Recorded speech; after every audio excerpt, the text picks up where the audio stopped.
Bonjour et bienvenue dans ce tutoriel concernant la création de votre compte Espace Famille. Nous allons voir dans ce tutoriel comment créer votre compte en ligne et comment renseigner les différentes informations nécessaires à votre structure d'accueil.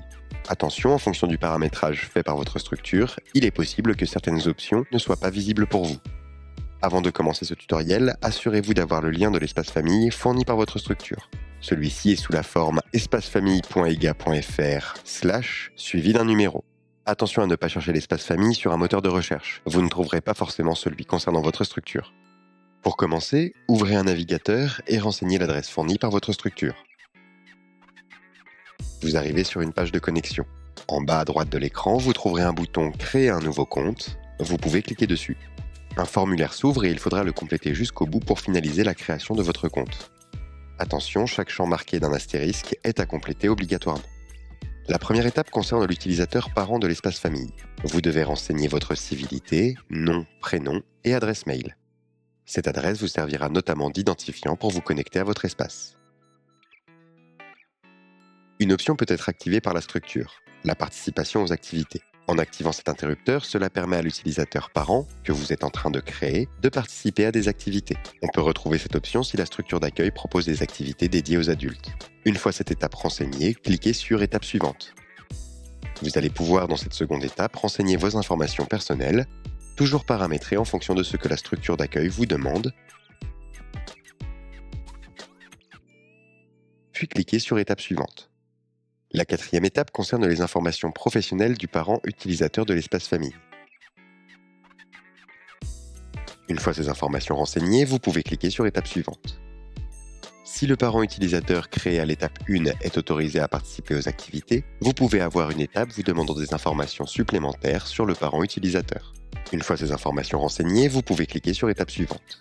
Sur cette cinquième étape, les coordonnées de votre foyer sont demandées. Par défaut, le nom et le prénom de l'utilisateur parent renseignés dans la première étape sont repris, mais vous pouvez les modifier si vous le souhaitez. Attention, les informations renseignées dans cette étape sont celles utilisées pour la facturation et l'envoi de mails. Nous vous conseillons de les vérifier avant de passer à l'étape suivante.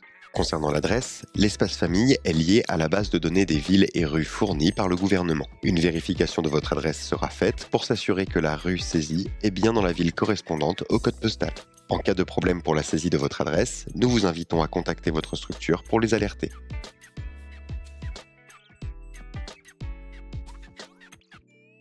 Une fois ces informations renseignées, vous pouvez cliquer sur « Étape suivante ». À la sixième étape, vous devrez renseigner vos informations allocataires. Une fois ces informations renseignées, vous pouvez cliquer sur « Étape suivante ». Vous pouvez, dans certains cas définis par la structure, avoir une étape vous demandant des informations supplémentaires sur la famille. Dans notre exemple, il est demandé si la famille n'habite pas sur la commune, mais y travaille. La septième étape vous propose un récapitulatif des informations renseignées et vous demande votre consentement pour l'utilisation de vos données dans le cadre du Règlement général de protection des données. Avant de pouvoir créer votre compte, vous devez cocher la case « Je ne suis pas un robot », puis cliquez sur « Créer mon compte famille ». Une dernière étape s'affiche, vous indiquant que votre compte sera bientôt validé. Dès la validation de celui-ci par la structure, vous recevrez un email vous demandant de créer votre mot de passe. Il suffira alors de cliquer sur le lien et de suivre les indications pour créer celui-ci.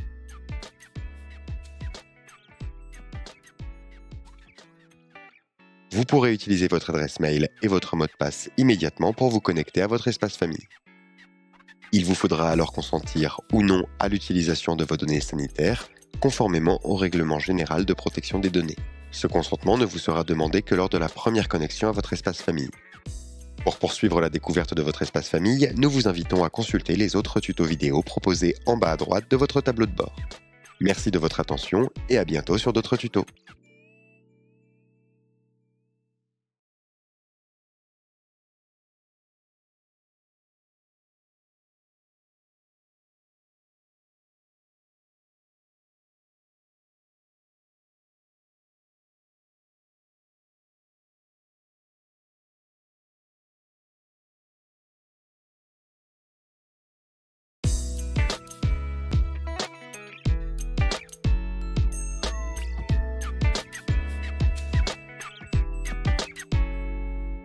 Bonjour et bienvenue dans ce tutoriel concernant la présentation du tableau de bord. Nous allons voir dans cette vidéo les différents éléments qui composent le tableau de bord et comment s'en servir. La première étape est de vous connecter à votre espace famille en utilisant l'adresse URL fournie par votre structure, votre email et votre mot de passe.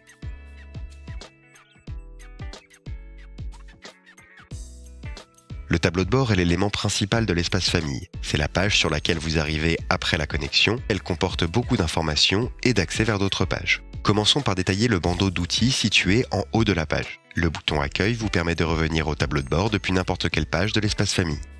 Le bouton Messagerie vous permet de consulter vos alertes et de contacter la structure par mail. Quand un point rouge est dessus, cela signifie que vous avez une alerte non lue.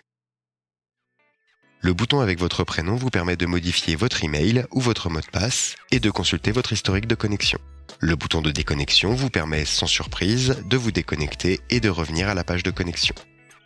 Au milieu du tableau de bord, vous retrouvez Jeanne, votre assistante, qui vous montre les différentes parties importantes de cette page. Si vous souhaitez désactiver l'assistance, vous pouvez le faire en décochant l'interrupteur situé en bas à gauche. La partie gauche de votre tableau de bord concerne les personnes composant votre famille. Vous avez accès aux informations de votre famille en cliquant sur le premier élément de la liste. Et vous retrouvez également les individus pouvant être inscrits à une activité. En bas de cette liste, vous avez un bouton pour ajouter une personne, individu, parent ou entourage familial, ainsi qu'un accès à la liste de l'entourage et à leurs informations. En sélectionnant un individu, vous pouvez aller consulter ou modifier ces informations. Informations générales, sanitaires, alimentaires, scolaires, les autorisations et les personnes autorisées à récupérer l'individu mineur. Sur le tableau de bord, et toujours en sélectionnant un individu, vous avez également la possibilité de créer une inscription à une activité ou de consulter la liste des inscriptions déjà créées. Le i orange vous donnera accès à des informations concernant cette activité. L'icône de dossier vous permettra d'accéder aux détails de l'inscription. Et le calendrier vous renverra vers le planning de réservation de l'individu,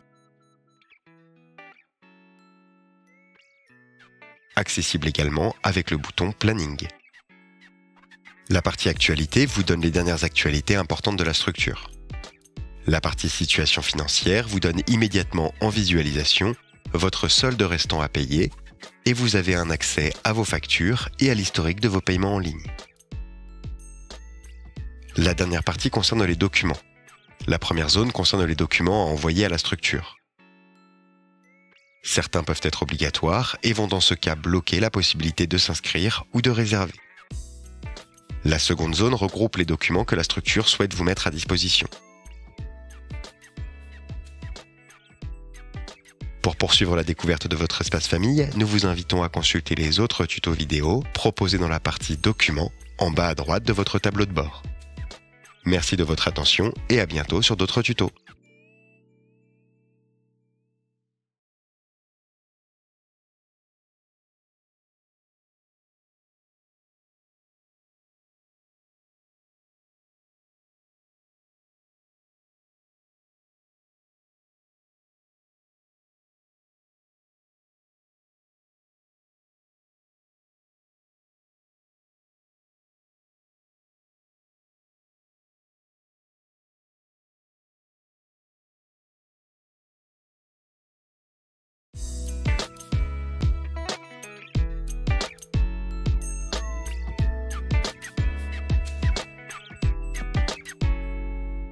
Bonjour et bienvenue dans ce tutoriel concernant la création des adultes composant votre famille. Nous allons voir dans ce tutoriel comment créer les adultes et comment renseigner leurs informations. Attention, en fonction du paramétrage fait par votre structure, il est possible que certaines options ne soient pas visibles pour vous. Pour commencer, ouvrez un navigateur et renseignez l'adresse fournie par votre structure. Vous arrivez sur une page de connexion. La première étape est de vous connecter à votre espace famille en utilisant votre email et votre mot de passe. Sur la gauche de votre tableau de bord, vous retrouvez un bouton « Ajouter une personne ». En cliquant dessus, vous aurez un premier choix à faire.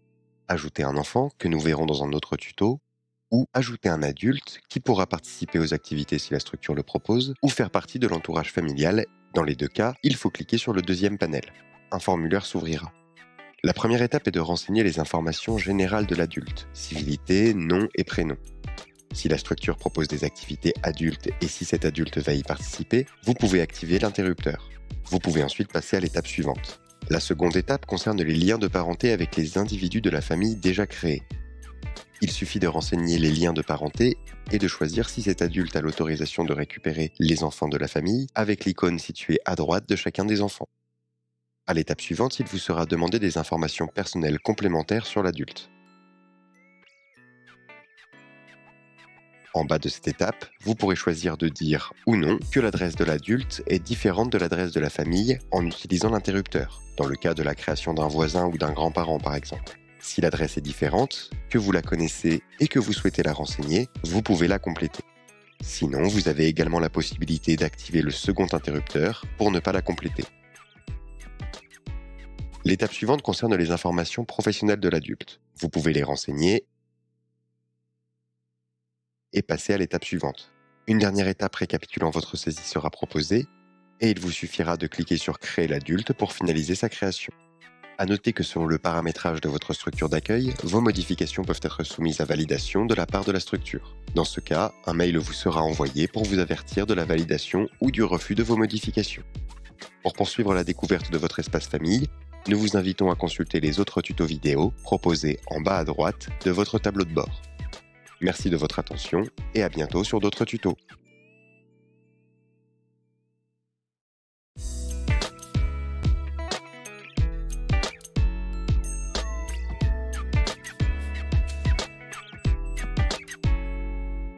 Bonjour et bienvenue dans ce tutoriel concernant la création des enfants composant votre famille. Nous allons voir dans ce tutoriel comment renseigner leurs informations. Pour commencer, ouvrez un navigateur et renseignez l'adresse fournie par votre structure. Vous arrivez sur une page de connexion. La première étape est de vous connecter à votre espace famille en utilisant votre email et votre mot de passe. Sur la gauche de votre tableau de bord, vous retrouvez un bouton « Ajouter une personne ». En cliquant dessus, vous aurez un premier choix à faire. Ajouter un enfant, c'est-à-dire un individu qui pourra participer aux activités, ou ajouter un adulte que nous verrons dans un autre tuto. Nous allons cliquer ici sur un enfant de la famille et un formulaire de création s'affiche. La première étape regroupe les informations générales de l'enfant. Nom, prénom, sexe et date de naissance. Une fois renseigné, vous pouvez cliquer sur étape suivante. La seconde étape concerne les informations alimentaires de l'enfant.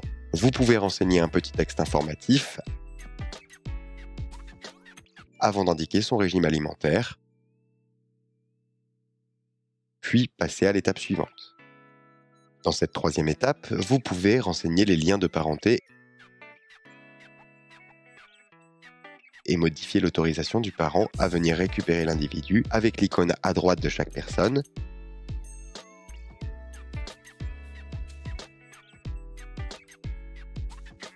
et passer à l'étape des autorisations. Sur cette étape, chaque autorisation demandée par la structure est détaillée et vous pouvez en accepter ou non les termes en cliquant sur l'icône à droite.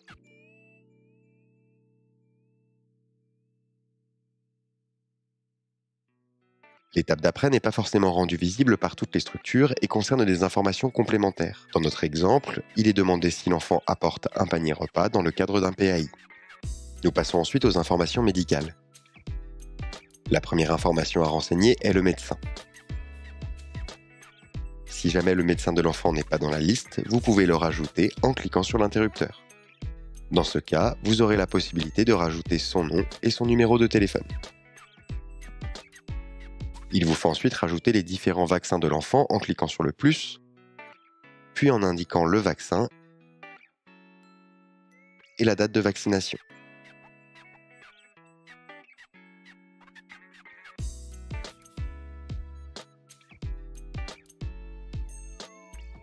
Vous pouvez supprimer une ligne de vaccin existante en utilisant la croix sur la droite. Vous pouvez compléter ces informations en indiquant les maladies que l'enfant a eues si besoin, puis renseigner les informations liées aux allergies. Nous vous recommandons de compléter la case allergies, causes et conduites pour expliquer les détails de l'allergie de votre enfant. En cliquant sur étape suivante, vous serez amené à renseigner le traitement médical de votre enfant si besoin, ainsi que les recommandations utiles à la structure. L'étape suivante concerne les informations scolaires si la structure propose cette option. Il vous faudra alors renseigner dans l'ordre l'année scolaire, l'établissement de l'enfant, son niveau, puis sa classe, et enfin l'enseignant. À noter que selon le paramétrage de la structure, tous les champs ne seront pas obligatoirement proposés. Une dernière étape récapitulant votre saisie sera proposée et il vous suffira de cliquer sur Créer l'enfant pour finaliser sa création. À noter que selon le paramétrage de votre structure d'accueil, vos modifications peuvent être soumises à validation de la part de celle-ci. Dans ce cas, un mail vous sera envoyé pour vous avertir de la validation ou du refus de vos modifications. Pour poursuivre la découverte de votre espace famille, nous vous invitons à consulter les autres tutos vidéo proposés en bas à droite de votre tableau de bord. Merci de votre attention et à bientôt sur d'autres tutos.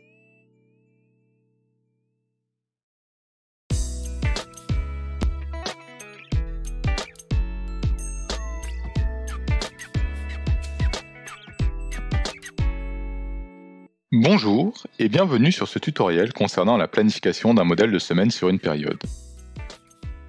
La première étape consiste à inscrire un individu à l'activité concernée en allant sur « Inscrire une nouvelle activité », puis choisir la catégorie souhaitée, puis choisir l'activité concernée, et enfin enregistrer pour valider l'inscription. Une fois fait, vous pourrez accéder au planning de l'enfant. À noter que celui-ci est également directement accessible si l'enfant est déjà inscrit en cliquant sur l'intitulé de l'activité sur le tableau de bord. En arrivant sur ce planning, vous pourrez alors cliquer sur le bouton « Planifier sur une période ». Un formulaire s'ouvre et le premier écran vous permet de choisir les individus pour lesquels planifier la période. Vous aurez à cette étape tous les individus déjà inscrits à l'activité. Une fois les individus concernés choisis, on peut passer à l'étape suivante. En étape 2, on peut créer le modèle de semaine qui nous intéresse en cochant les créneaux souhaités. Ceux-ci se colorient en vert une fois sélectionnés. À l'étape suivante, on peut indiquer la période sur laquelle on veut que le modèle de semaine défini précédemment s'applique.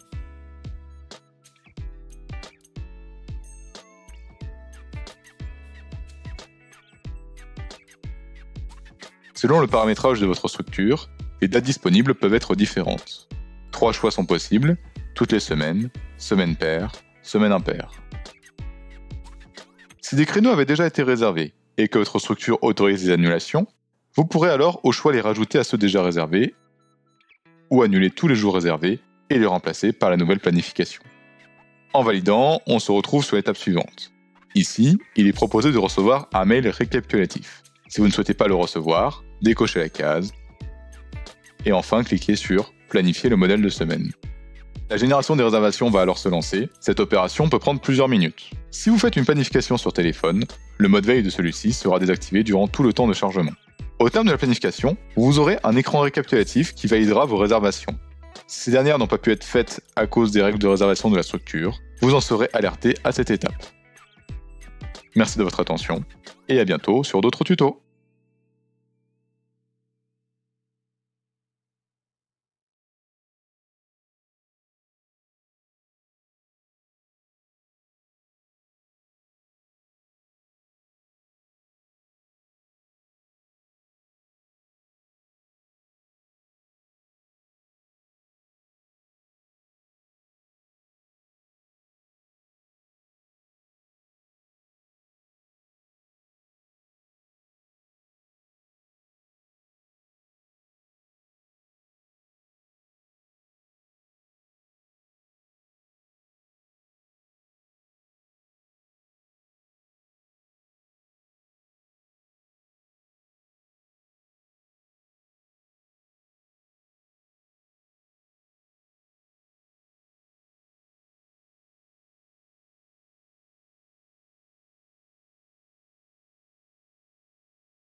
Bonjour et bienvenue dans ce tutoriel concernant la gestion des documents.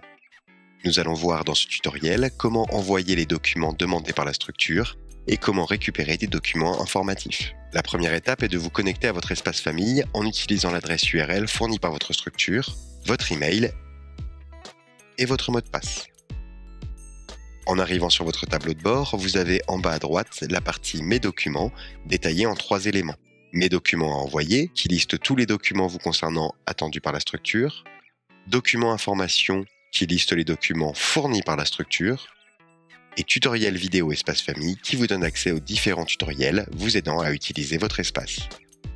En cliquant sur Mes documents à envoyer, vous arrivez sur une liste comprenant la famille et les individus la composant. Elle vous permet d'envoyer les documents demandés par la structure, de consulter leur état de validation et de les télécharger.